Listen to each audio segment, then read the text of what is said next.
RetroPL, supertraining.tv, Super Training Gym, the strongest gym in the West. Here is Mr. Robot Pants hitting up some fatal raw squats. A lot of these guys are doing some raw squatting here, just a belt and no wraps. And then you're going to see as they progress, as they add more weight, they start to add in more stuff. You're going to see they do a reverse band, and then a couple guys end up wrapping their knees as well. Here I am working on my deadlift in my suit. I'm doing the meet May 19th at Super Training Gym, where I'm hoping to get a better pull than I did last time. Last time I pulled 733. This time I'm hoping to pull 744 to 755, somewhere in that range. We'll see what the hell happens. Here's Torta going with a very explosive squat there. And as I mentioned, you saw he was wearing the knee wraps there. Try to handle some overload. It's important that you both underload and overload. Underload would be squatting in some Olympic shoes and trying to rub your ass on the ground while you're doing a squat, and or switching the barbell in a different position that makes you weaker, or like Kara Weston's doing here, utilize a different barbell that makes you lift a little bit less weight than you're used to. Another way to underload is to do repetitions.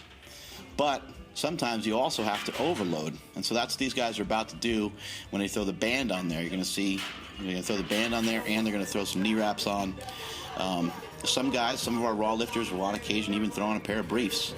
This is 715. This would be a 10-pound PR for me. But as you're going to see, I don't lock it out. And what you can't see in this video is that I was pretty sloppy with my back. I didn't lock my back in enough.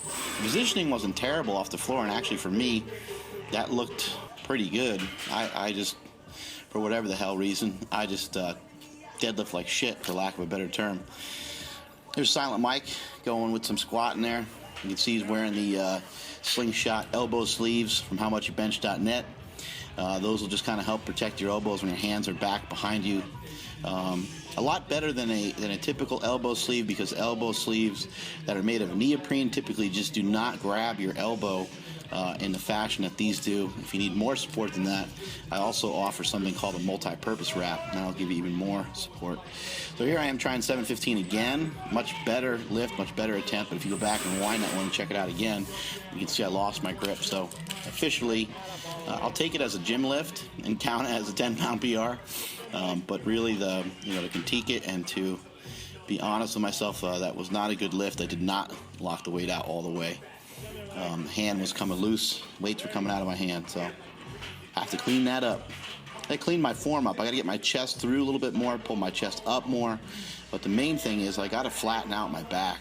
I was kind of lifting with a rounded back on purpose on this day, and it ended up being a mistake. Didn't work out so well. Here comes Thurman Merman, squatting in his squat suit. He's got really good form. He's got good technique. I like how he lowers himself slowly, and then when it's time to squat back up, he drives into it as explosively as he can. But you can see his knees are kind of coming in a little bit. Sometimes that has to do with the suit. There's many reasons for the knee to come in. Sometimes, in my opinion, the knee comes in sometimes due to lack of mobility, sometimes due to lack of strength, sometimes due to a combination of the two. Sometimes the suit's too tight and the suits could be in your way.